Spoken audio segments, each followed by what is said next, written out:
চীনের ৩২ বছর বয়সী এক ব্যক্তির পেটের ভেতরে ২০ বছর ধরে ছিল একটি আস্ত পারদ ভর্তি থার্মোমিটার। তার পেটের ব্যথার চিকিৎসা করাতে গিয়ে উন্মোচন হয় এই বিচিত্র ও অবিশ্বাস্য রহস্য।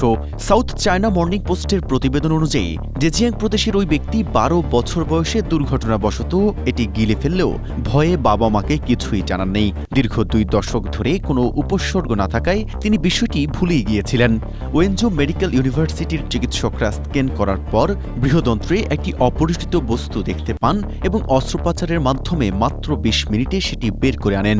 চিকিৎসকরা জানিয়েছেন, থার্মোমিটারটির অগ্রভাগ অন্ত্রের দেয়ালে সরাসরি চাপ দিচ্ছিল, যা যে কোনো সময়ে অভ্যন্তরীণ রক্তক্ষরণ ঘটিয়ে প্রাণহানি ঘটাতে পারত। আশ্চর্যের বিষয় হল, দীর্ঘ সময় শরীরের ভেতরে থাকার পরেও পারদভর্তি কাচের থার্মোমিটারটি অক্ষত ছিল, কেবল ওপরের দাগগুলো মুছে গিয়েছিল। পিত্তনালীর খুব কাছাকাছি থাকা এই বস্তুটি অপসারণ করা ছিল অত্যন্ত ঝুঁকিপূর্ণ। তবে সফল অস্ত্রোপচারের পর ওই ব্যক্তি এখন পুরোপুরি সুস্থ।